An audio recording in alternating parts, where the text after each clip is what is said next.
Hello friends, good morning. Welcome back to my channel Puja's ব্লগের নতুন একটি ভিডিওতে তোমাদেরকে অনেক অনেক স্বাগত, অনেক অনেক ভালোবাসা। আজকে হচ্ছে রবিবার আর এখন ঘড়িতে সময় হচ্ছে 10টা 43। তো এখন থেকে আমি আমার ব্লগটা স্টার্ট করছি। উঠেছি হচ্ছে অনেক সকালে, প্রায় 8:30টার সময় ঘুম থেকে উঠেছি। ঘুম থেকে উঠে বাঁধাকপিটা ভাপাতে, মানে বাঁধাকপি কেটে রেখেছিলাম কালকে রাত্রে, সেটা কুকারে বসিয়ে ভাপাতে দিয়ে আবার শুয়ে পড়েছিলাম। তারপর ওটা ভাপিয়ে নামিয়ে 9টার দিক করে আবার ভাত চাপালাম, ভাত চাপে দিয়ে আবার শুয়ে পড়েছিলাম। তো এরকম করতে করতে প্রায় 10:30টা বেজে গেল। এখন তরকারি চাপাচ্ছি, তরকারি হচ্ছে, এখনও হয়নি, বাঁধাকপিটা হলেই হয়ে যাবে। আর এদিকে আমার ঘর পরিষ্কার হয়ে গেছে, আমার বর গেছে স্নান করতে, ওখানে গদিটা রাখা রয়েছে। আর আমার বর গেছে স্নান করতে, আমি বিছানা তুলে নিয়েছি, ঘর ঝাড় দিয়ে নিয়েছি। আর এখানে রান্না বসাচ্ছি। এই দেখো, এই যা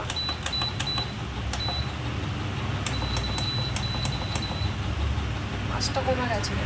তো এই দেখো, এখানে হচ্ছে বাঁধাকপিটা সেদ্ধ হচ্ছে, তাহলেই হয়ে যাবে। এরপর নামাবো এটাকে, দিয়ে নামিয়ে তারপরে স্নান করতে যাব। চলো পরে আসছি।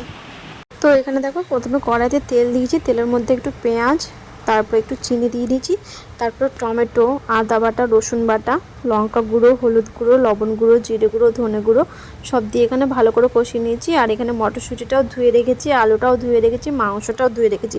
আমার বর সকালবেলা মাংস নিয়ে এসেছিলো, মানে মুরগির মাংসের মধ্যে চর্বিগুলো থাকে না, মাংস, তো ওগুলো নিয়ে এসেছিলো। এটা দিয়ে করবো। আর এটা আমার বরের খেতে না এত পছন্দের একটা খাবার, এটা চাইলে ওর মাংস লাগে না, জানো তো, এটা দিয়ে মানে ওর এত ভালো ও খায়।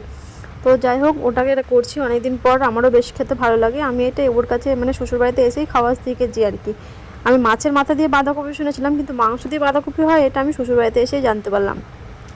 তো যাই হোক, নতুন নতুন খাবার। আর তারপরে দেখতে পাচ্ছ এখানে আমার মশলা কষানো প্রায় শেষের দিকে হয়ে গেছে। আর তারপরে এখানে আমি আলুটাও কষিয়ে নিচ্ছি। আলুটা ভালো করে দিয়ে, আলুটা ভাজিনি, আর বাঁধাকপিটা জানো তো ভাপিয়ে রেখেছি। আলুটা আর সেদ্ধ করিনি, আলুটা মটরশুঁটি মাংসটা এখন কষাবো। তো তারপরে কষাতে কষাতে এটা অর্ধেকটা সেদ্ধ হয়ে আসবে, তারপর লাস্টে বাঁধাকপি দেবো। তো এই আর কি। আর এখানে দেখো মটরশুঁটিটা দিয়ে দিলাম, মটরশুঁটি সেদ্ধ হতে একটু টাইম লাগে, তো এটা মটরশুঁটির সময় না, তবুও পাওয়া গেছে, তো ভালো করে যেন সেদ্ধও হচ্ছিলো না, যে এরকম একটু সেদ্ধ হবে, সেদ্ধ হয়নি, এটা কেমন একটা লাগছিল। তো যাই হোক, এখানকার এই আলাদা, আর যেগুলো ছাড়ানো থাকে তো ওগুলো ভালো। তো যাই হোক, কী আর করা যাবে। তো তারপরে আলু আর মটরশুঁটি দিয়ে দিচ্ছি। এখানে দেখতে পাচ্ছি এখানে কুচু কুচু করে মাংস আছে, আর মাংস চর্বিও রয়েছে। তো এটাকে এখন দেবো, এটাকে ভালো করে এখন কষাবো, যেরকম মাংস কষায় সেরকম এটা দিয়ে কষানো হবে। দিয়ে লাস্টে বাঁধাকপিটা দিয়ে ঢাকা দিয়ে দেবো। তো বাঁধাকপির মধ্যে যে জলগুলো থাকে না, সেগুলো দিয়েই সেদ্ধ হয়ে যাবে, আর এক্সট্রা আর জল ব্যবহার হবে না। এ দেখো, এখন মাংস চর্বি থেকে এই জল বেরোবে, তেল বেরোবে। তো এটা দিয়ে এখন এটা কষানো হয়ে যাবে, তারপর লাস্টে বাঁধাকপিটা দেবো। আর বাঁধাকপিটা দিয়ে ভালো করে একদম ওর জলেই সেদ্ধ হয়ে যাবে। আঁচটা একদম মানে হালকা রাখতে হবে, এটাতেও আঁচ হালকা দিয়ে।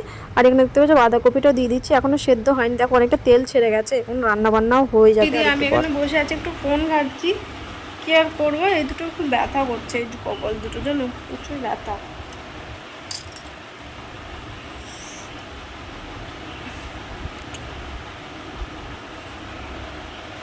আজ হয়ে গেল দেখতে দেখতে 18 তারিখ মনে হয় আজকে, আগস্টের।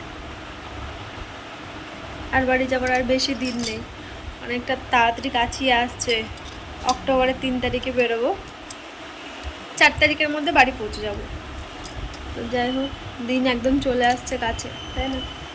আর পুজোও দেখতে দেখতে আর বেশি দিন নেই। এই দেখো, কালকে রাখি পূর্ণিমা, তারপরে তো পুজো শুরু, তারপরে এবার গণেশ পুজো হবে, জন্মাষ্টমী হবে, গণেশ পুজো হবে 26 তারিখে, জন্মাষ্টমী আগস্টে। তারপরে কত তারিখে গণেশ পুজো সেটা আমি দেখিনি এখনও, মনসা পুজোটাও দেখিনি, বিশ্বকর্মা পুজো। তারপরে তো মহালয়া, 2 তারিখে, কিন্তু আমরা এখান থেকে বেরোবো 3 তারিখে। মহালয়াটা এখানে দেখে নেবো। আমি ভাবছিলাম যে মহালয়াটা বাড়িতে দেখবো, কিন্তু আর হলো না। তাও ছুটি দিয়েছে জানো কদিনের, বলছি কি যে তোমাদের পুজো তো 9 তারিখে শুরু হবে, 12 তারিখে শেষ হয়ে যাবে, তো 15 তারিখে তোমরা বেরিয়ে যাবা। হয় বলো তো, 2 দিন পুজো কাটানো হবে, 2 দিন পরে চলে আসা যায়? বলছে চলে আসবে তাড়াতাড়ি, তাই বলছে।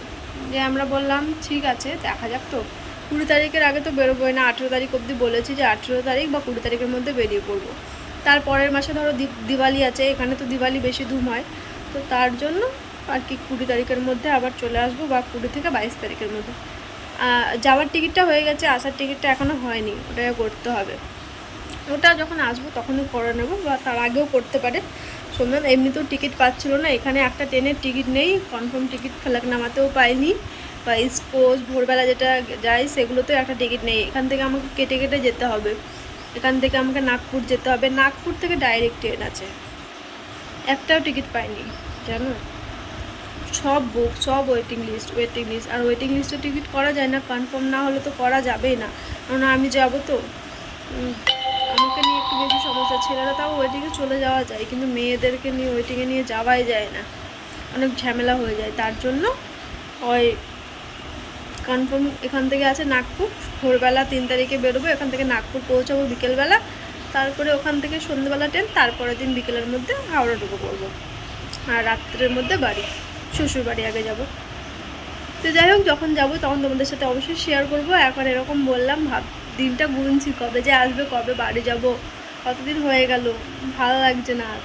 থাকতে থাকতে তো সবারই খারাপ করে, দেখো কত দানা দানা বেরিয়ে গেলো গোটা মুখে।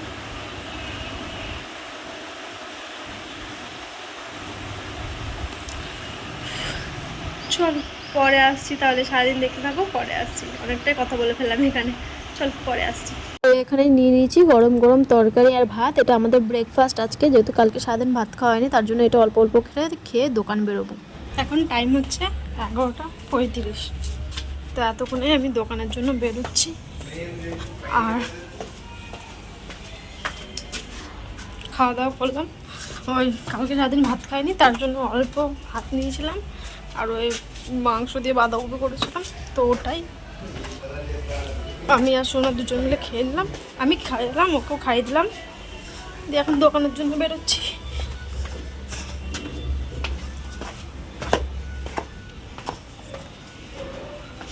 দোকানে মনে হয় কাজ আছে আজকে, তাড়াতাড়ি যেতে হবে।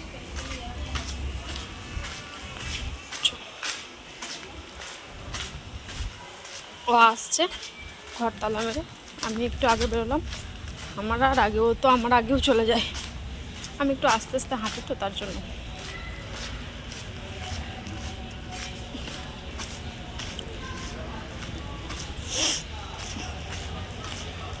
ঠিক আছে চলো দোকানে যাই, তারপর কথা হচ্ছে, ঠিক আছে চল পরে আসছি। এখন সময় হচ্ছে 7:32, আর এতক্ষণে আমার হলো কি বলে, দোকান থেকে ছুটি হলো, আর যাচ্ছি। সোমনাথ তো ধরো আসছে, আজকে বললাম কিছু আনতে হবে না, আজকে ও ঘরে গিয়ে একটু চা বানাবো, কয়েকদিন হয়ে গেল চা খাওয়া হচ্ছে না ঠিক করে, তো ভাবলাম এখন গিয়ে একটু চা খাবো, আর তরকারি তো রয়েছেই দিনাকার। তো গান কেন বাজছে,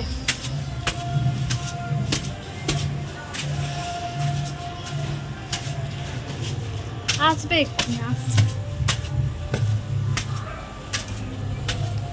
বাবা, খুব গরম। আর এমনিতেও কালকের পেয়ারাটা খাওয়া হয়নি, আজকেই খেলাম ওই পেয়ারাটা। তারপর দোকানে স্যার চা এনেছিল, চা খেয়েছিলাম, শুধু চকলেটগুলো নিয়ে যাওয়া হয়নি, কাল থেকে চকলেট নিয়ে যাবো দোকান।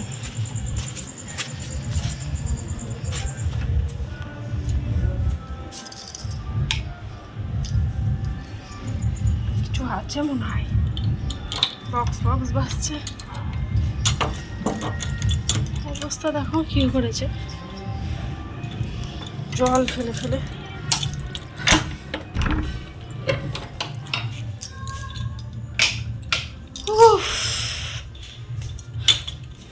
চলো পরে আসছি। তো এখন সময় হচ্ছে 8:41, আর আমি তো বাড়ি এসেছি অনেকক্ষণ, এসে এরকম চা বানিয়েছিলাম, চা খাওয়া হয়ে গেছে, এখানে তরকারি বসিয়েছি, তরকারিটা না গরম করতে বসেছি একটু, মানে তখন না সেদ্ধ হয়নি ঠিক করে, মানে আলুটা একটু দরকুচে টাইপের ছিল, একটা সেদ্ধ হয়েছে একটা সেদ্ধ হয়নি, তো তার জন্য একটু ভালো করে একটু সেদ্ধ করে দিই, তাহলেই হয়ে যাবে। তারপরে আবার ভাত বসাবো, তাহলেই হয়ে যাবে, আর কিছু করবো না, তরকারি আছে, মাংস দিয়ে করা আছে, তো মাংস রয়েছে, তো এই আর কি। তো যাই হোক চা খাওয়া হচ্ছিলো ওখানে, চাটা খেয়ে সব রাখা রয়েছে, ও বসে আছে, আর আমার কাজ নেই এখন, খাওয়া দাওয়া করবো একটু পরে, দিয়ে আর কি এখন আমি সবার সাথে কথা বলছিলাম, বাড়িতে ফোন করেছিলাম, এবারে দিদিকে ফোন করলাম তো ও ফোন তুললো না। এরপর ভাবলাম একটু ভিডিওটা স্টার্ট করি, তখন আবার ফোনে কথা বলতে রাখবো তো তখন আর ভিডিওটা করাই হবে না। তো যাই হোক চলো পরে আসছি, ঠিক আছে? রান্নাবান্নাগুলো সারি, তারপর আজকের ব্লগটা অনেক ছোট হয়ে যাবে, কিন্তু কিছু করার নেই, তাই চল পরে আসছি। এখন রাত হয়ে গেছে, এখন খাওয়া দাওয়া করতে চলে এসেছি। আর এই দেখো এখানে আমি আমার ভাত বেড়ে নিয়েছি, আর এটা সোমনাথের। আর রাত্রেবেলা এসে তরকারিটা গরম করলাম। ফ্রেন্ডস দেখো এখন টাইম হচ্ছে 11:28, আর এতক্ষণে আসলাম আমি ব্লগটা শেষ করতে। আর আমার বর বিছানা করছে। তো এখন 11:28 বাজে, খাওয়া দাওয়া হয়ে গেছে। আর খাওয়া দাওয়া রান্না বান্না তো ছিলই না, শুধু ভাত করেছি আর তরকারিটা গরম করেছি। আর এখন এদিকটা দেখাই তোমাদের, ইন্ডাকশন মোছা হয়ে গেছে, বাসন বাসন সব ধোয়া হয়ে গেছে। আমি ধুইনি, আমার বর ধুয়েছে, আমি মানে ফোন দেখছিলাম আর কি।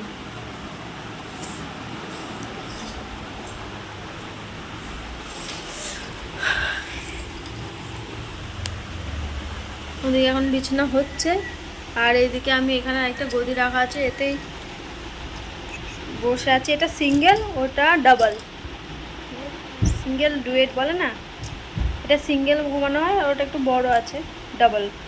তো সিঙ্গেলটা ধরো রাখা ছিল, মানে আরেকটা ছেলে থাকতো তো যে, তো তার জন্যই ওই ওই সিঙ্গেলটা কেনা হয়েছিল। ও যেহেতু থাকে না, ও চলে গেছে বাড়ি, তো তার জন্য এই সিঙ্গেলটা খালি পড়ে রয়েছে। তো কখনো কখনো ধরো এটাতে যদি ইচ্ছে করে তখন এতে শোয়া হবে, আর নাহলে গদিতে গরম থাকে তো খুব গরম লাগে, দুটো ফ্যান চালিয়ে তারপরেও গদিতে ঘুমানো হয় না, তার জন্য একটা খেতা একটা চাদর পেরে দিয়েছি, আর 3টে বালিশ আছে। তো যাই হোক, এটা যখন বাড়ি যাব তখন তো এগুলো তো কেনা, ধরো আমাদের এখান থেকে নিয়েছিল, তো সোমনাথ কিনেছিল। এখানকার মানে কিছু জিনিসপত্র, যেমন ইন্ডাকশানটা স্যার দিয়েছিল, মানে আমাদের যে ওনার স্যালনের, মানে সে দিয়েছিল, রুমটাও স্যারের দেওয়া, আর টুকিটাকি বাসনপত্র দিয়েছিলো, কারণ অত বাসন আমি কলকাতা থেকে তো নিয়ে আসতে পারবো না বাড়ি থেকে। তো তারপরে এখানে যা লাগে টুকিটাকি কিনেছিলাম। তো স্যার কড়াই ফড়াই দিয়েছিলো, ডেকচিটা তো আমি কিনে এনেছিলাম, এগুলো টুকিটাকি খুন্তি খুন্তি এগুলো সব আমি নিয়ে এসেছিলাম। আর যা আছে সেই জন্য বেশি কিছু কিনি না। কিনলে কি বলো তো, কিনলে যতটুকু প্রয়োজন, যতটুকু বাসন লাগে দুজনের ততটুকুই নিই, আর তার থেকে বেশি আছে, তাও আমার কাছে অনেকটাই জিনিস আছে, তার জন্য না বাড়ি গেলে টুকটাক করে নিয়ে আসি, ঝুড়ি ফুড়ি এগুলো হাড্ডাবাড্ডা, কারণ এগুলো নিয়ে যেতে পারবো না। এমনিতে আমি 2টো ফ্যান কিনে নিয়েছি, টেবিল ফ্যান, হ্যাঁ 2টো ফ্যান কিনে নিয়েছি। সেইগুলো ফ্যানটা অবশ্য ট্রেনে নিয়ে যাওয়া যাবে, ফ্যানের বক্স আছে, বক্স করলে একটা একটা করে নিয়ে গেলে নিয়ে যাওয়া যাবে। আর যদি না নিয়ে যায়, এই গদিগুলো এখান থেকে কুরিয়ার করা হয় আমাদের দোকানের, মানে রুমের নিচ থেকে না কুরিয়ার করে দিলে বাড়িতে পৌঁছে যাবে। দেখতে হবে তখন কিলো হিসেবে তো নেয়, তো এখন ওটা খোঁজ করিনি, তো এই গদিগুলো তখন কুরিয়ার করে দিলেই হয়ে যাবে। আর বাসনপত্র তো যা স্যারের আছে স্যারকে দিয়ে দেবো, টুকিটাকি যা আছে আমার টলি ব্যাগে এঁটে যাবে। আর ফ্যানগুলো আছে, মটকা ফটকা আছে, বালতি ফালতি এরকম ডবগুলো, এগুলো সবই পাশের বাড়ির ছেলেপেলেকে দিয়ে দেবো, তাহলে হয়ে যাবে। মহারাষ্ট্রে যখন আমি ছিলাম, এই বছরটা ধরো এখানে আছি, আগে যখন মহারাষ্ট্রে ছিলাম, তো এখন তো ধরো প্রথমে মহারাষ্ট্রে থাকতাম আকোলায়, নাগপুর থেকে 4 ঘন্টা লাগে, তো তার জন্য না ওখানেই ছিলাম, ওখানে ওরকম জিনিসপত্র সব আমি একটা একটা করে কিনেছিলাম। তো সব কিনেছিলাম, যে কিছুটা নিয়ে এসেছিলাম, কিছুটা ওখানেই পড়ে রয়েছে, ওখানে অবশ্যই ইউজ করে, আমার দেওয়ারা ইউজ করে, আর না থাকলে ধরো হতো গদি ফদিগুলো সব কিনেছিলাম জানো তো, টাকা দিয়ে, বেফালতু জিনিস এখন ওরা ইউজ করতে পারছে, ওই জন্য এবার আর কিনি না। ওই গদি ওখানে একটা মানে ডবল গদি আছে, ওগুলো সব আমার, আর মানে আমার বর কিনেছিল আর কি। আর টুকিটাকি যা লাগে ধরো সেরকম কিনেছিলাম, আর যতটা পেরেছিলাম নিয়ে এসেছিলাম। যেমন একটা পাইপ, জল ভরা পাইপ, ওটাও কিনেছিলাম, ওটা আর আনা হয়নি। ও জলের ড্রাম বড় বড়, ওখানে তো ধরো সপ্তাহে 1 দিন করে জল আসে, 5 দিন পর 1 দিন জল আসে, তো অনেক জল স্টোর করে রাখতে হয়। খাবার জল ট্যাঙ্কি ছিল একটা নিচে, ওরকম এখানে কল ছিল, এখানে যেমন বেসিনে কল আছে, ওখানে কল ছিল না, ওখানে জল আসতো, জলকে লোড করে করে রাখতে হতো। তো বাড়ির যারা মালিক ছিল তারা একটা একটা করে ট্যাঙ্কি দিয়েছিল সব বাড়িতে, তো একটা ট্যাঙ্কিতে ধরো ওই জলটা ধরো স্নান টান করতে কাজে লাগতো, একটা 500 লিটারের ট্যাঙ্কি দিয়েছিল, ওই জলটাই লাগতো, যাতে 1 সপ্তাহ চালাতে হতো। আর তারপরে আবার খাওয়ার জলের জন্য রাখার জন্য বড় একটা জার কিনেছিলাম, একটা কলসি অনেক কিছু ছিল। তো ওগুলো সব ওখানে রয়েছে, ওগুলো আর নিয়ে আসা হয়নি। তো গদি ফদিগুলো যেখানে যায় তো কিনতে হয়, যেহেতু অত অত টাকা নেয়, 1000-1500 টাকা করে ওখানে গদিগুলোতেই নেয়, জানো তো। তো এবার ভেবেছি কি ওগুলো তো ওরা ইউজ করছে, তো তার জন্য আর কি নেওয়া যায় না, নাহলেও নিয়ে চলে আসতাম। আমরা ভেবেছিলাম যে সব নিয়ে চলে আসবো, তাহলে আমার তো লাগবে বলো। আর এগুলো রয়েছে, এগুলো যদি করা হয় কি বলে, যখন বাড়ি যাব দেখবো, যদি ওই কি বলে যদি কুরিয়ারে হয় তো নিয়ে যাওয়া যাবে, না হলে এই পাশে যারা ছেলেপেলে থাকে তাদেরকে দিয়ে দেওয়া হবে। যেমন এগুলো ধরো তো নিয়ে যাওয়া যাবে না, অনেক দূর বাড়ি পড়ে তো, তার জন্য। কাছে থাকলে না হয় কোনো ব্যাপার না, কিন্তু অনেক দূর থাকে তার জন্য। তো যাই হোক, অনেক কথা বলে ফেললাম আজকে। আর এই তো, আর ওই জন্য বেশি কিছু এখানে নিয়ে আসারও চেষ্টা করি না, যা আছে বাড়িতে তো আছেই, তাই না। আবার বাড়ি চলে যাব কদিন পর, এখন দেখা যাক কবে যাই। এমনিতেও পুজোতে যাচ্ছি, আবার পুজো পরে আবার আসি কি আসি না সেটা দেখার বিষয়। আসবো একবার, আমার জিনিসপত্র সব রেখে দিয়ে যাব, কয়েকটা জিনিস নিয়ে যাব বাড়িতে, আর না হলে সব রেখে দিয়েই যাব। আবার তখন পরে এসে, তখন একবার এসে তখন সব গুটিয়ে গাটিয়ে নিয়ে চলে যাবো, যদি এখানে না থাকি, তাই না। তো যাই হোক, চলো অনেকটাই কথা বলে ফেললাম, কথা বলতে বলতে অনেকটা, দেখতে পাচ্ছি 6 মিনিট ভিডিও হয়ে গেল। তো যাই হোক, চলো আজকের মতো তাহলে ভিডিওটা এ পর্যন্তই রাখলাম। সবাই সুস্থ থেকো, সবাই ভালো থেকো। আর আমার ভিডিওটা তো যদি ভালো লাগে আমার ভিডিওটা একটু লাইক করো। এখনও ফেস ওয়াশ করিনি, এখন যাবো মুখ ধোবো, মুখ ধুয়ে এবার শুতে যাবো। তো চলো আজকের মতো ভিডিওটা এ পর্যন্তই রাখলাম, টাটা। দেখা হচ্ছে আগামীকাল নতুন একটি ভিডিওর সাথে।